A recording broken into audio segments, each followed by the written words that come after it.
Alden, umattend ba ng kasal kahapon? Tapos finally ha, Kath, na-meet na ang mga anak ni Claudine. Unahin ko kay Alden, may share kasi yung admin kahapon dito na parang nakaupo siya sa isang mesa. Actually, may mga pictures pa na ibain. Dito ay parang nasa isang formal setup si Alden. Tapos naka-green siya dito. Wait.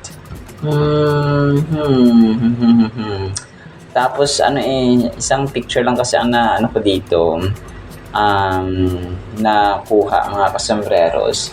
Parang ano siya, wait, tapos yung mga table naka-formal setup siya. Parang hindi ito kasal, na parang, inaisip ko yung Casino Plus. Naka-green siya kasi dito no? Parang Casino Plus yata ito mga kasambreros. Nakaupo lang siya, nakasalamin, tapos parang may tinitingnan sa baba mga kasembreros. Pero yaan mo na, no? Malalaman natin yan sa mga susunod na mga updates natin. I will further investigate mga kasembreros. Tapos, si Alden pala kahapon nag-post siya sa kanyang Instagram. No caption needed. Tapos, nakabisikleta si Alden dito. Actually, nagpapahinga siya, no?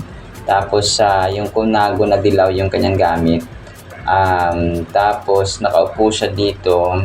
Parang somewhere in Intramuros, no? Hindi ko na. Pwede rin siya sa Laguna, mga kasembreros. So, parang good news, no? Kasi parang di na yata naulan or wala nang habagat, mga kasembreros, according sa balita na napanood ko kagabi, no? Sa Luzon. So grabe, talagang grabing pagsubok ng mga tao talaga, especially sa Luzon, mga kasombrero, sa NCR. Maraming salamat naman sa Panginoon at safe ang ating mga kababayan. Pero yun no, talagang pampagising ito sa atin na talagang dapat na bumoto tayo ng mga karapat-dapat sa posisyon. No, kasi talagang ninakaw ang mga flood control budget, mga kasembreros. So yun, napunta na tayo dun, no? Pero concerned kasi tayo, no? Grabe kasi, sabi nga ng ilang mga artista, huwag tayo masanay na ganun na lang yung sistema parati.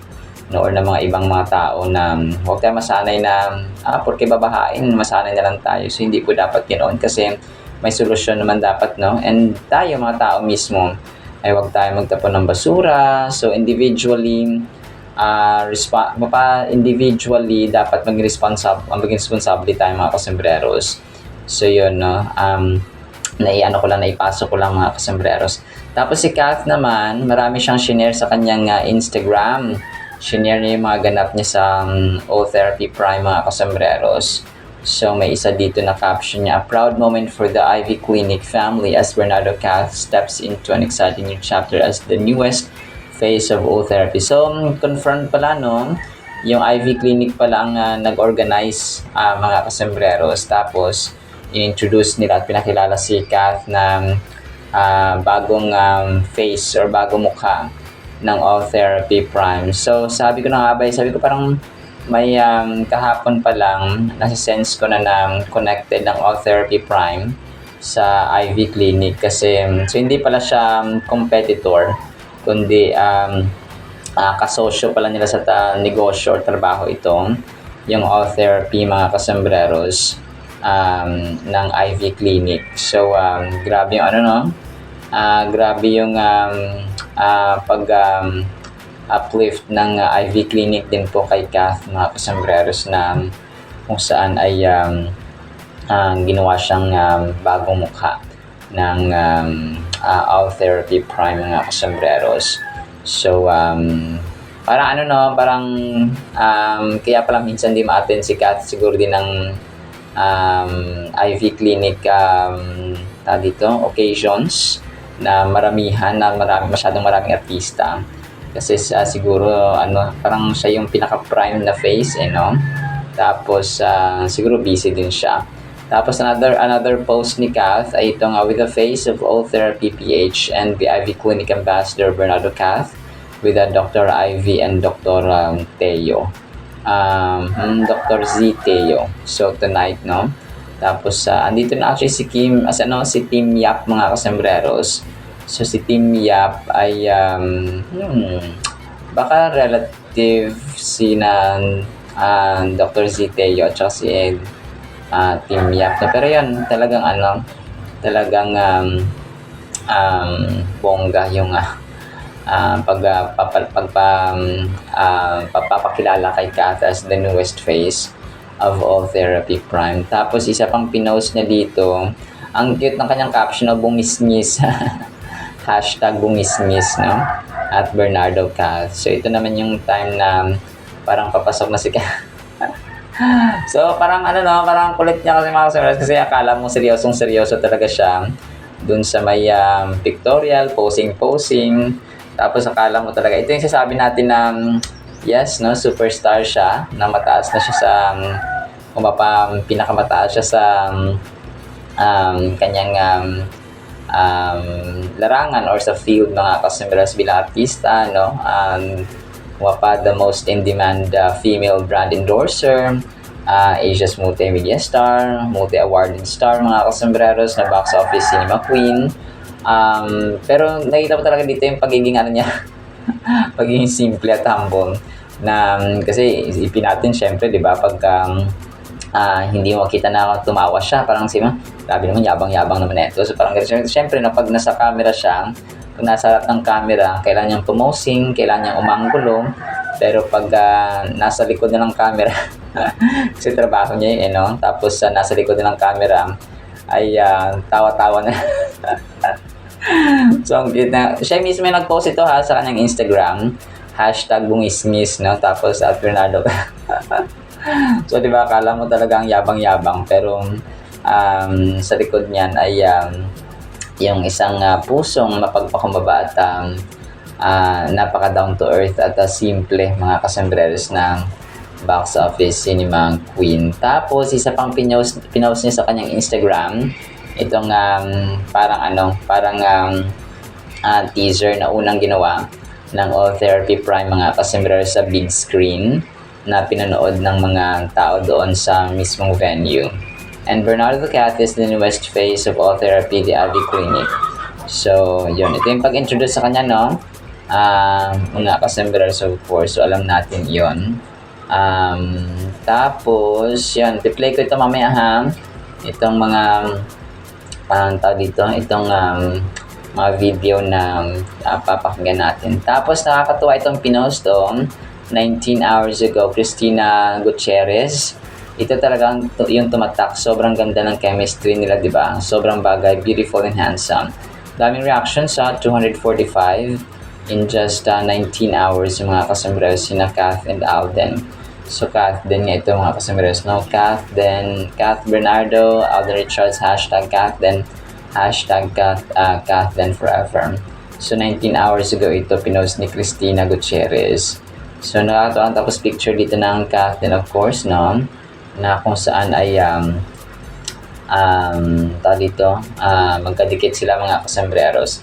Tapos ito naman si Gio Mana, na isang GMA actor, newest or one of the newest actors, mga kasambreros. So top 3 most beautiful Pinay actresses niya ay sina Liza Soberano, tapos si Kath, no, of course, tapos si Marian Rivera. Tapos, nung pinapili siya sa tatlong, ang number 1 niya ay si Liza Soberano. So, yun po. Si Gio Mana at saka si Heath Tornales. Ito sila, mag-best friend, no? And maging parang si kuya niya, Alden, parang hinahangaan din niya dito, mga kasambreros. Tapos, isa rin dito, si Shuvi Etrata, mga kasambreros. Top 3 most beautiful Pinay actresses, na grabe, sobrang humble niya, no? Parang sabi dito ni Kuya Neil Serrano na maliban daw kay Shuvi. Sabi ni Kuya naman, hindi ako kasama, sabi gano'n ni sobrang humble niya, mga kasambreros. So number 1 niya si Marian, yung pinakamaganda. Tapos si Christine Hermosa, mga kasambreros. Tapos si Catherine, no? Yung number 3 niya, mga kasambreros. Pero in random order to, mga kasambreros. So, Morena. Grabe, no? So, Christine Hermosa, isa rin sa mga timeless faces ng Philippine showbiz. Itong si Christine Hermosa, na kahit ng 40 na, ay talagang sobrang ganda pa rin mga kasambreros, no?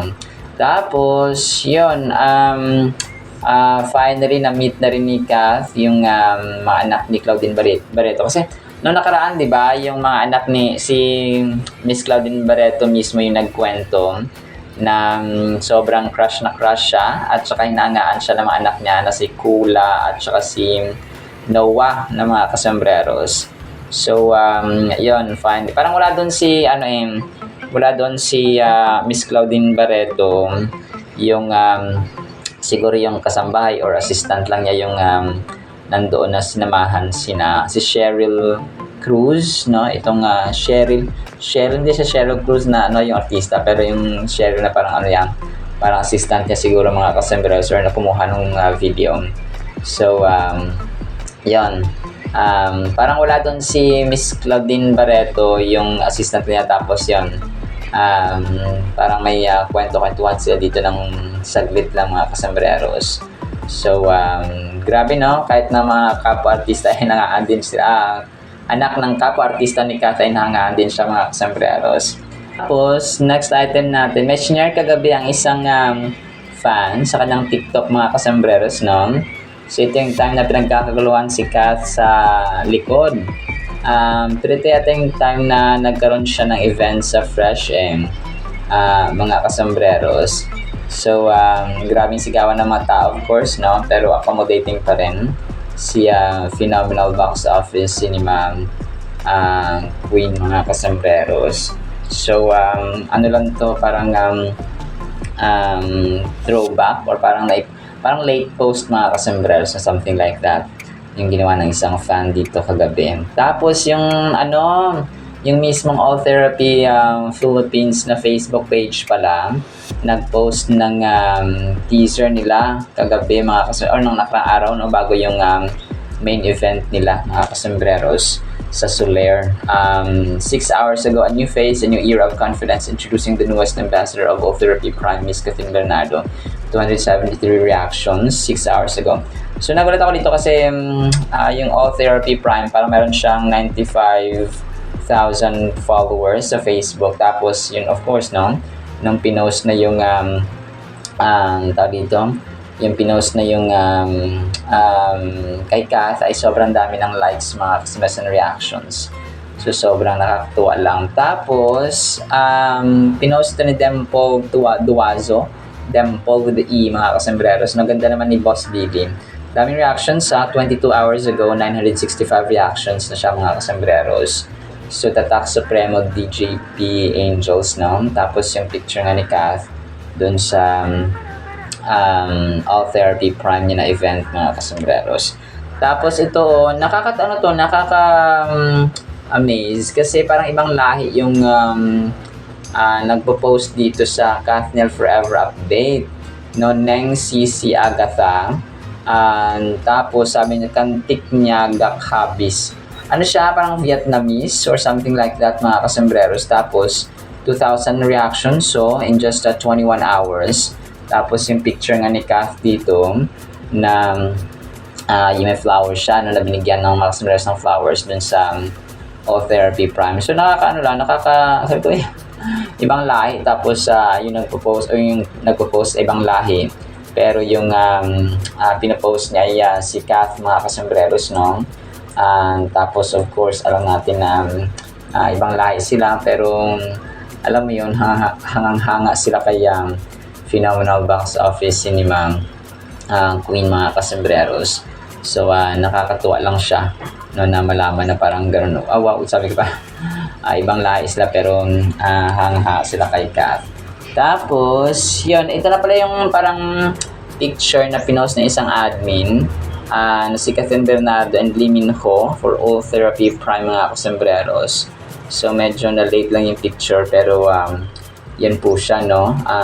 Na-mention ko na yan kahapon na magkasama si Lee Min Ho at saka si Jun Yen Chu, something like that. Jun Yen Ju, something like that mga kasambreros. Na mga brand ambassadors ng All Therapy Prime. So sa Pilipinas si Kath, sa ibang bansa naman ay sila, no, sa Korea mga kasambreros. And then, ang prayer of course, no, panalangin ni Alden na inaabangan natin, sabi ni Tisoy dito ay, Dear God, help me to slow down today and breathe in your peace. When I'm pulled in many directions, remind me that your presence is my resting place. Teach me to release what I cannot control and focus on what you've set before me. Strengthen my mind and steady my heart so I walk with calm confidence in you. Be still and know that I am God. Psalm 46 verse 10. Help me stay centered in your word and anchored in your truth.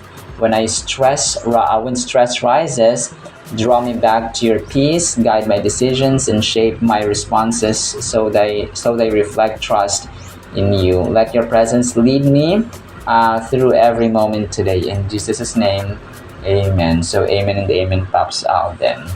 So, that ends our Kathleen items. I-play ko po itong mga videos, sana papakinggan po ninyo. And then, ang salita ng Panginoon na sobrang mahalaga sa ating buhay. Isang pinagpalang araw po ha sa bawat isa. Water of the bean. Ganito. Yes. Ayun na po siya nag-aabang. And this is Noah. Thank you. Thank you. Noah, look here. Smile right here. Thank you. From TBS. Andun siya kanina nag-aabang. Andun lang siya. Actually, bakit na yata sila? Thank you so much. Name your top 3 most beautiful Pinay actresses. Liza Soberano, Pare-pareho kayo, Liza. Yes. Liza Soberano, Catherine Bernardo, and si Marian, Kung pipili ka sa tatlo, sino ang number 1 mo? si Liza. Liza. Why Liza? She's just for me, her very attractive that it can go global po. Oh, pare-pareho kayo, Liza Soberano. Name your top 3 most beautiful Pinay actresses, 1 being the highest. Oh, top 3 the most beautiful Aside from artists. Uy, naman talaga ito ng most beautiful. Uy, hindi makasama. Siguro number 1, ako kasi mas yung European na standard of beauty. Ate Marian Rivera. Why Marian number 1? Perfect na perfect ang sobrang ka-perfect. Nakita niyo na ba in No person? explanation. Yes. Next. Actually, hindi ko pa siya nakikita, pero Christine Hermosa. Uy, madami ding nagsasabi sa akin. It's Christian Hermosa daw. Hermosa. Next. Kinsa pa ba? Parang talaga ako na starstruck talaga. Ang dami kasi si Ate Catherine. Bernardo. Oo, ang si Ate Catherine. Sobrang liit na ng mukha. Oo. So, medyo morena, no? Oo, medyo marena.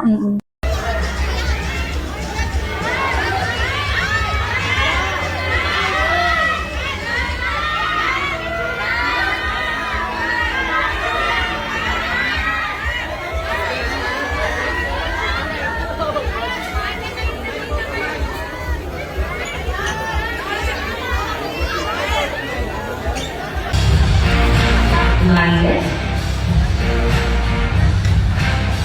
Modified. Close air, keep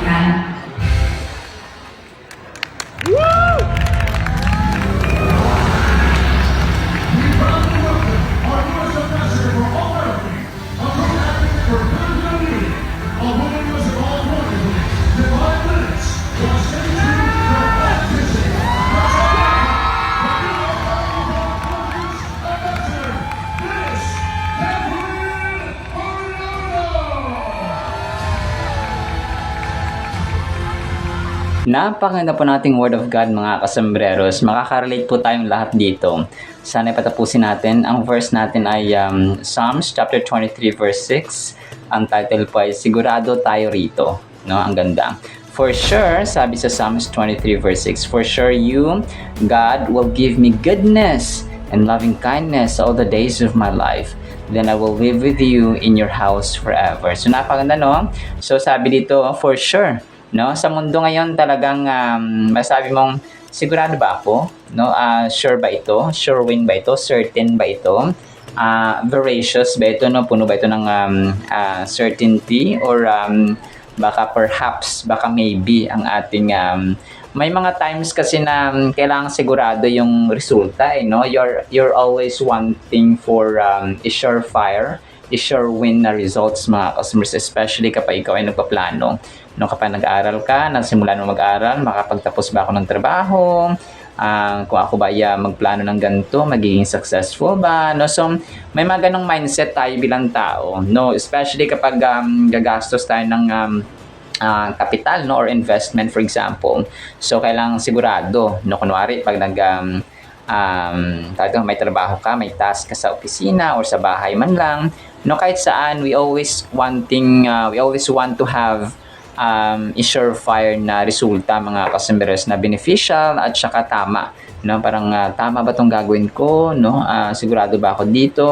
So sa mundo ngayon talagang kahit sa information, no? Ako na nagbo-vlog, mga kasumberos, talagang I always see to it na tama yung aking information, tama yung aking facts, no? Tama ang aking verses na ginagamit, no? Tama yung explanation and so on. So ganoon, no, talagang sa lahat ng aspects, sa lahat ng ginagawa natin sa buhay, especially kapag nasa opisina ka o nasa school, no, kailan tama ang sagot mo sa mga exams or sa quizzes, no, sa recitations and so on, mga kasama. So we need to have a sure win or surefire na resulta talaga, mga kasembreros. So kasi ano yan, no, talagang nasa dugot laman na natin at saka expectation at bilang tayong tao. Kunwari, nangungutang ka, tapos inaasahan mo sa katapusan darating yung inutang mo or ni-loan mo, for example. So dapat sigurado, no? Pero syempre we discourage yung mga loan, no? Talagang kapag kaya naman ay wag na mangutang, mga customers. Pero pag hindi talaga kaya at kinakailangan talaga na mangutang ay yun, doon tayo mangutang, no? Kung last option na natin yung mangutang, mga kasembreros, kasi baka mabaon tayo sa utang at hindi tayo makapagbayad, mga kasembreros, at magiging magulo ang buhay, no, kapag maraming utang, mga kasembreros. So dito, talagang sinigurado, no, ni Haring David one more time na yung kabutihan, yung pag-ibig, no, loving kindness. Sabi niya, for sure you will give me goodness and loving kindness, no, all the days of my life. So, hindi lang siya ngayon, hindi na siya bukas, kundi hanggang sa tayo ay nabubuhay. Hindi lang dito sa mundong ito, kundi sabi pa dito ni Haring David, then I will live with you in your house forever. So, ibig sabihin ay sa langit po ito, mga kasembreros. Grabe, no? Na-imagine nyo ba yung buhay ng tao na hindi lang tayo sa mundong ito, no, we will live forever after life, no, after yung ating buhay dito sa mundo ito, after we live dito sa mundong ito, there is a continuation sa mundo sa kabila. So yung continuation na iyon ay hindi lamang siya million years, hindi lamang siya 20 years, hindi lamang siya billion years, kundi forever, no, forever and ever and ever, mga kasembreros. So kung kaya it's really important na yung buhay, yung mindset natin ba na nagpe-prepare ako dito sa aking future sa mundong ito, pero mag-prepare tayo sa mundo natin or sa ating buhay sa kabila, because doon ay forever yun, mga kasembreros. So kung hindi tayo handa sa ating life after death, tapos namatay tayo and then napunta tayo sa impyerno, so there's no going back na, mga kasembreros. Kung walang bawian, no, ganoon po. Kung kaya sa mundong ito, let's always make sure na tayo po ay in line at saka ginagawa natin yung we are living under the will of God, mga kasembreros, through faith kay Lord Jesus Christ. Kasi apart from outside the will of God, outside the protection of God, mga kasembreros, we are in danger. Okay? Kasi, di ba, yung sa isang tupahan or sa isang kulungan ng hayop, for example, kapag nasa labas na sila ng fence, no, nasa labas sila ng bakod, maaring kainin sila ng mga oso, kainin sila ng mga predators, mga kasembreros. So, gagawin sila. So, parang ganon din sa buhay natin. If we are living outside the protection, outside the will of God, outside His kingdom, outside His mighty arm, His loving arm, mga kasembreros, under His covering, mga kasembreros, na holy at punong-puno ng pag-ibig, tayo po ay living in danger, no? Delikado. So Psalms 23 verse 6 is a profound declaration of hope and assurance. So assurance talaga ito, mga kasembreros. So kasi sigurado no? Sigurado tayo rito. So the verse reminds us of the unending goodness and mercy of God that accompanies us throughout our lives. So naalala ko rin yung mga yung mga scam, tapos yung mga networking. Okay, sa networking na ito, mga kasembreros. So, sigurado ba ako dito kasi open-minded ka ba? Pag sabing open-minded ka ba, ay magkakapital ka kasi networking. So, parang yung investment mo, yung pera mo ay dodoblihin, titriplihin nila. So, pero sigurado ka ba? No? Talaga ako, never akong nag-join sa mga networking yan, mga kasembreros. So, when we think about goodness and mercy, no, sa ibang version kasi mercy, so dito naman ay loving kindness. we reflect on the blessings that God provides. Okay, blessings mga kasembreros. So yung blessings na ito, hindi lang ito yung tinapay, pagkain, babagsak mula sa langit. So hindi po yung literal na gano'n. Hindi po yung literal na ganoon mga kasembreros. So there is that sequence or orderliness. So from God, bibigyan tayo ng strength, bibigyan tayo ng kalakasan, bibigyan niya pa tayo ng buhay para magising ngayong umaga. Talino, kaalaman, idea, strategy sa buhay para mag-survive mga kasembreros. So yung ating talent, yung ating skill, no, kagaya sa akin, binigyan ako ng kaalaman, ng karunungan mga kasembreros. So it's a gift from God, no? Yung mga ideas, mga kasembreros, yung concepts and so on. So talagang lahat ay utang natin, and even yung ating buhay ay utang natin sa Diyos mga kasembreros. So goodness signifies the favorable and gracious gifts, no? Sabi dito, God bestows on us. So sabi naman, gaya na mention natin, ay gracious gifts, no? Regalo ito ng Diyos mga kasembreros sa atin, na kung saan ay yung goodness, yung kabutihan ng Diyos. Alam nyo, for example, yung araw, di ba? Talagang may oras siya, no, na sisikat. Alas 7 for example ng umaga, alas 6:30, alas 8 and so on. So tapos magsa-sunset naman siya alas 5, alas 6 ng gabi. So parang ganun ba mga kasembreros? So kasi ang Diyos natin ang nagko-command, no, sa mga ito, no, sa araw, sa gabi, sa stars, sa moons mga kasembreros. So siya yung nagko-command. He has the control over His creation kasi siya yung gumawa mga kasembreros. So, yun, imagine natin kapag hindi na niya pailawin yung araw, okay, ng 2 taon or 4 na taon or 40 years, no? So talagang we are living in total darkness, no? Talagang buong taon, buong 40 years, gabi na lang lahat, no? So, may mga ganong tipo ba mga kasembreros? So, kung kaya pinagpapasalamatan natin yung ating Diyos mga kasembreros na pinasikat pa yung araw, binigyan niya pa tayo ng buhay, ng panibagong buhay, no? Sa umaga. So wag tayong gumising, wag tayong umalis sa ating higaan na hindi tayo nagpapasalamat sa Diyos ng kanyang kabutihan. It is a reminder that God is always working in our favor even when life gets tough. No? So ganoon siya, no? Kahit na mahirap ang buhay kasi yung challenges, lahat tayo, no? Ako may challenges mga kasembreros, kayo may challenges. So lahat tayo ay yung life is equal to challenges, is equal to successes mga kasembreros. So ganoon po siya, no? Hindi ibig sabihin na mayaman tayo or mayaman ka ay wala ka ng problema. In fact, kapag masyado ka maraming businesses, ay marami ka rin inaalala ng mga businesses, mga kasembreros and transactions. So, ganun po siya. At the same time, the term mercy or loving kindness speaks of God's compassion, forgiveness, and love towards us despite our shortcomings. So, grabe, no? Talagang kahit nagkakasala tayo, pinapatawad pa rin tayo ng Diyos, mga kasembreros, because of His loving kindness, mercy, and compassion sa atin talaga, mga kasembreros. Awa, we don't deserve mercy. No, we don't deserve grace, mga kasembreros. That is why it's being called mercy and grace. So, kung wala tayong ginawang, wala tayong ginawa, no? Wala tayong, hindi ito pagalingan sa performance, mga kasembreros, kung bakit na pinadala ni God the Father si Lord Jesus Christ as the ultimate grace and truth, no? Full of grace and truth, mga kasembreros. So, we did not do anything, no, para ma-earn ang grace nito. Kasi wala namang sabi na, Diyos, ikaw ay padala mo si Jesus Christ kasi kailangan ng tao. So wala, no, kasi magaling naman ang tao, magaling naman si Moises, magaling naman si David, o matalim naman si Solomon.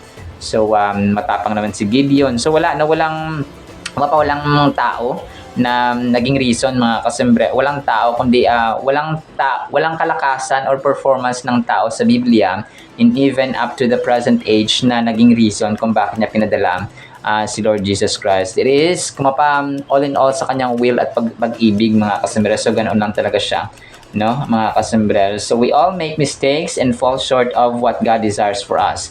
Yet His mercy or loving kindness ensures that we are not left alone or judged harshly for those mistakes. God's mercy reminds us that we can always turn back to Him for forgiveness and healing. So grabe, no? Talagang ang Diyos natin ang source ng lahat-lahat ng kabutihan, lahat-lahat ng grasya, ng awa, ng pagpapatawad, ng kagalingan, mga kasembreros.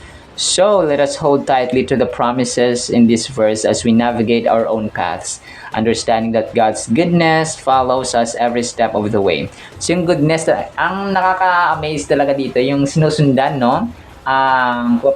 His mercy, His goodness will follow us sa lahat ng panahon at araw ng ating buhay. Grabe, no?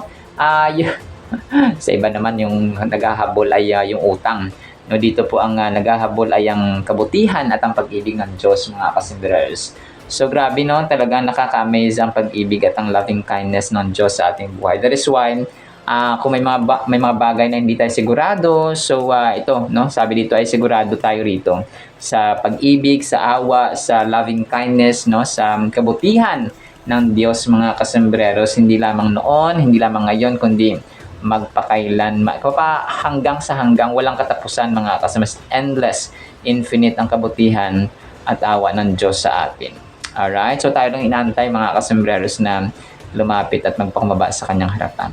So, yun lang po sa ating Word of God, ha? No? Pagpalain po tayo ng pag-ibig, pananampalataya, pag-asa, and of course, no, sa kasiguraduhan, certainty, mga kasembreros, sa pag-ibig at guidance, protection, at pagpapatawad at kabutihan ng ating Diyos in general. In the mighty, holy, sweet, magnificent name of the Lord Jesus Christ, we pray, with the communion of the Holy Spirit of the living God. And everyone said Amen and Amen. See you sa next segment, mga kasembreros, and paalam po. I love you all.